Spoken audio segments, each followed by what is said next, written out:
So last time we just started the last unit of this course, basic probability concepts, or some theory. So the first section is just the introduction about probability, and the idea of probability originally came from the experiments.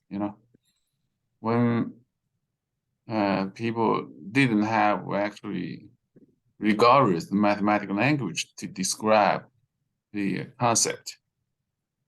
So to build some kind of concepts based on experiments, then you have to do infinitely many times the experiments to talk about probability in principle. So that automatically tells, it's not a good foundation to build the theory for probability. And also, when you try to define a theory or concepts on experiments, it makes a lot of uncertainty, for you're talking about some wording like equally likely. When you do the experiments, you have to assume the occurrence of some results or outcomes are equally likely, and that's just a circular definition. You mean equally probable, but you're trying to define probability based on this kind of equally likely thing. So that's a circular definition. So there's a logic problem also in here. But in addition to that, when you define probability based on experiments, you have to do infinite many times for the experiment. That's one thing, but also even that's you can do it, then the limit of some ratios, you have to be assume the limit exists to make the probability make sense, right? Like the passing experiment, you have to assume that the number of hairs divided by the total number of experiments will have a limit of 1/2. So that's a fair experiment to start with. But if you're since we're talking about the experiments, then the limit may not be half. If some people just cheat, for example, right? Then it may not be 1/2. Or it can be any number between 0 and 1, or even the limit does not exist. If that could happen in principle. So there are a bunch of problems to define the concepts of probability on experiments. So in order to build the rigorous mathematical theory, we have to use the mathematical ingredients, and we know the very basic ingredient is the set. So we have to use mathematical language of set to start. Everything starts from set in mathematics, okay? And we have talked about sample space. So the sample space is just a set of all the outcomes of a random experiment. Okay, so that includes all the outcomes of a random experiment, and that sample space can be different. You know, even you are doing the same kind of experiments, it really depends on the problem. You know, the sample space could be different. You know, if you toss the coin once, the sample space will be two elements, namely head and tail. But if you toss it twice, then you know, then you actually change the experiment a little bit, and the sample space will be four elements, including all the combinations for the two outcomes in each tossing, right? So it includes head, tail, tail, tail, head, and tail, tail. All right. So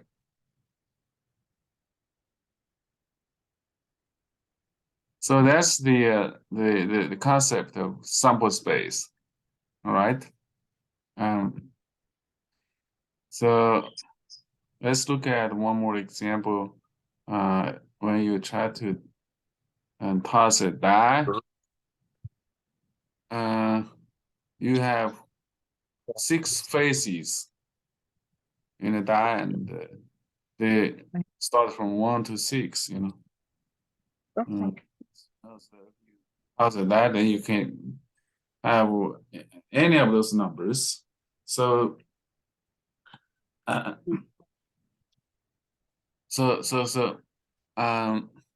so this sample space, if you die once, then just including 6 elements or 6 numbers from 1 to 6. But if you are thinking about another problem, that whether the outcome is even or the outcome is odd, then the sample space then only consider 2 points. 1 point represents even, and the other point represents odd. So the choice of sample space also depends on the problem you consider, right? So different sample space can be associated with the same experiment. All right. So you have to, look at the actual problem. What you're considering.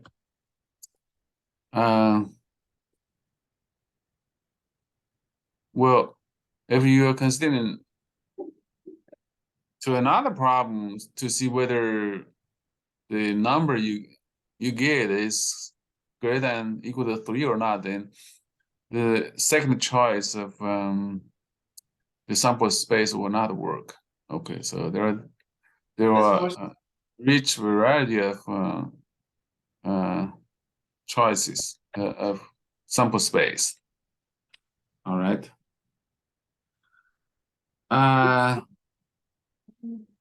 So what's the requirement for the sample space omega? We use capital omega to denote the sample space. So it requires that a given performance of the experiment must produce a result correspond to exactly one of the points of omega. All right. I make a lot of that. So that's the bottom line. I want you to try this meal I made. Oh, Let me see. I guess I'm going to mute him. Okay. So then once that requirement is satisfied, then we have a sample space which is just a set of points, right? So that's a set. Then we can use all the rules for the set to handle it. So, each time when you do the experiment, uh, the outcome should be one of the points in the sample space. Okay, that's the thing. So that's the concept of sample space. Then the next concept is the event. The event is a little different. Okay. So an event associated with a random experiment corresponds to a question about the experiment that has yes or no answer. Okay. So this is associated with a subset of sample space. So it's an event. It's not necessarily a single point in the sample space or one element in the sample space set. It could be any subset. So it includes maybe a few points. For example, so if a coin is tossed twice, okay, so then we know the sample space will be this for outcomes for elements. So then you can talk about the number of head is less than one in in the experiment. So that's an event because you can tell each time when you do the experiment, you can tell whether the number of heads is less than one or not. If you do two tossing in series, you count the number of heads, and you can always tell whether the total number of heads of these two tossings is less than one or not. So there is a different answer for this question. So this will be event. All right. So so then the subset of this sample space omega corresponding to the yes answer for this event will be the subset of three elements H, T, T, H, T, T. So you can see, each of those outcomes will satisfy the requirement of the number of hairs less than equal to one, right? So so that event includes three elements in this sample space. All right. So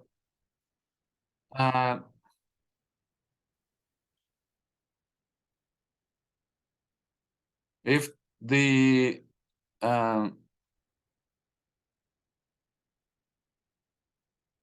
if the outcome is H and H, then the answer will be no. So corresponding to the answer for no, then the subset will be just the one element HH. All right.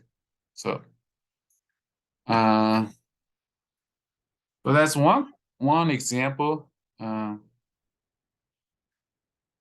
Another example is if the subset of the sample space associated with the event that the result of the first task is the same as the result of the second task will be another subset of the sample space B with two elements HH and TT. So this will be another event considering in the same experiments. So then we can talk about the probability of each event. All right. So that's where probability comes into play now. We, built the concept of probability based on the event. So event is a key concept in probability. Event is defined as subset of sample space. So mathematically, it's just a subset of the sample space or the set of sample space, or a collection of points of the sample space, more specifically. All right. So it is the convention that we use capital letters starting from A. We use A, B, C, D, and so on in the English alphabet to denote the events. Okay. So you can use different ways to describe an event. You can list all the points, just list all the elements in a set, right? Because it is just a set or subset. Or you can describe the conditions under which the event will occur. We have done that before, for numbers. When you try to write a set in different ways, you can list the numbers of the set. You can also write down the condition for the set also. So the same in here. We just use words sometimes, in this case. So in the causing experiment, the event A, we just talk about, we can use the capital letter A to denote this event. To mean the number of heads is less than or equal to 1, right? Or you can, you can use the, list all the outcomes in this event, HT, TH, TT. So that's another notation, another way to write the event, the set A. Okay. So that's one example. Another example is B is the event that result because the first task is the same as the result of the second task. We talked about that before also. So that's another event B also, or a subset or set B. You can also write, this set in words or just list the elements. So if you write in words, so B, then the set will be first task equal to second task in parentheses, okay? Or if you list the elements, it will be HH and TT, two elements. So instead of write numbers, we just have, wording here or other elements. Okay, so this can be, illustrated, the causing experiment. You can show it in graphically. There are 4 outcomes in this experiment. That makes the whole sample space, and the 3 elements circled or included, TH, HT, TT. That's the set A we talk about it, or the number of heads less than equal to 1. So that's a one event A or set A. And if you include, HH and TD, it makes another set, B, or another event. Namely, first task equal to second task, right? Okay. So then for each event, then it includes a bunch of points. So each point in this set A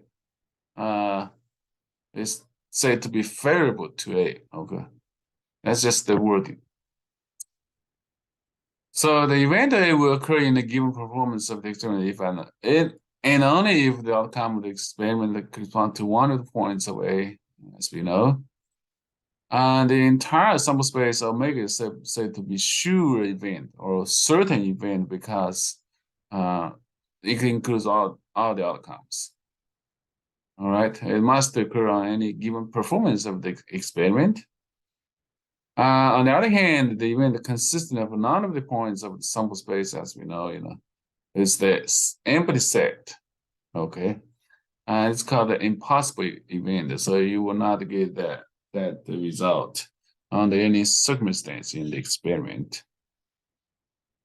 So it can never occur in a given performance of the experiment. Okay.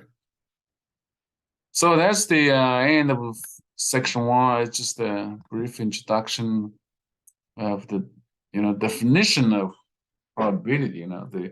The starting point. We need to start from a set, the sample space that includes all the outcomes of the experiment, and then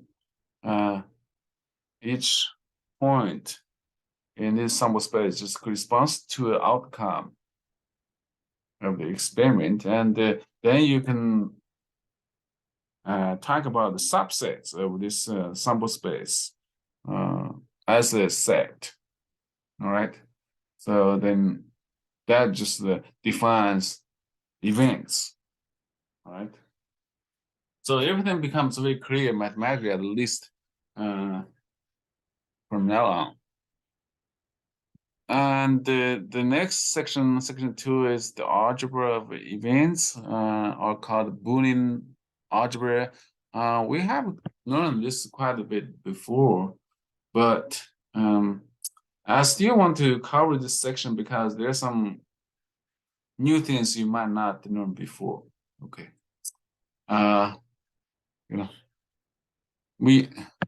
So now we are talking about events or sets or subsets. Okay, so you should always make a correspondence, one-to-one correspondence between the event and the set.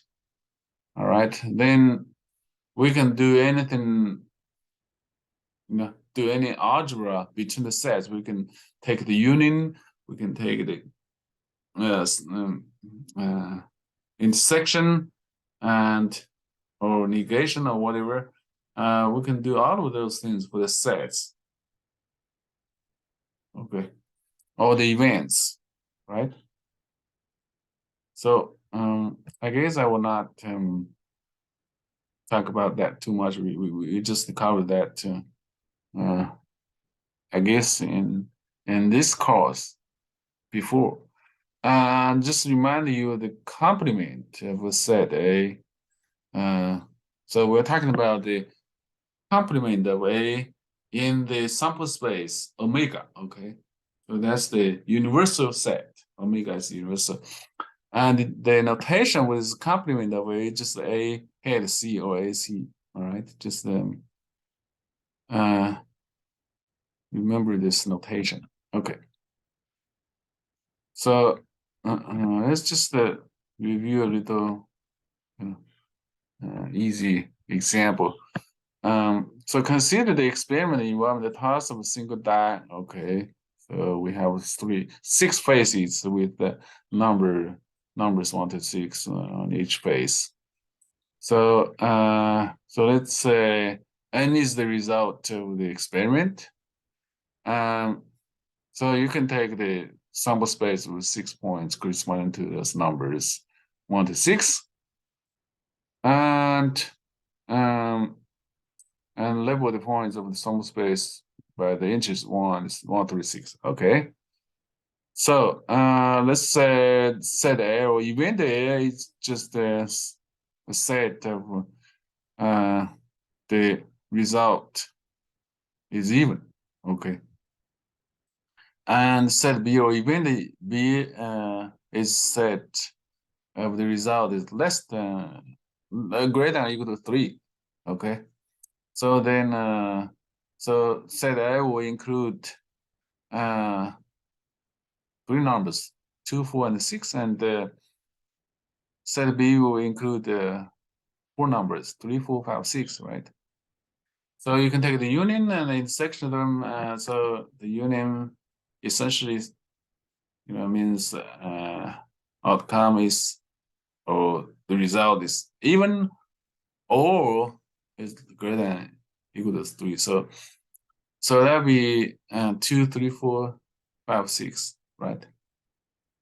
And the intersection of these two events or two sets, and it's even and is greater than equal to 3. So that'll be 4 and 6. So that includes two numbers. The complement of AC, so it means, and it's not even, so that'll be the set of 1, 3, no, 3 numbers, 1, 3, and 5. And the complement of B, so, and it's not greater than equal to 3 or less than 3, so that'll be two numbers, 1, 2, okay? And we have learned, when diagrams before to represent this algebras, okay? So this is called Boolean algebra.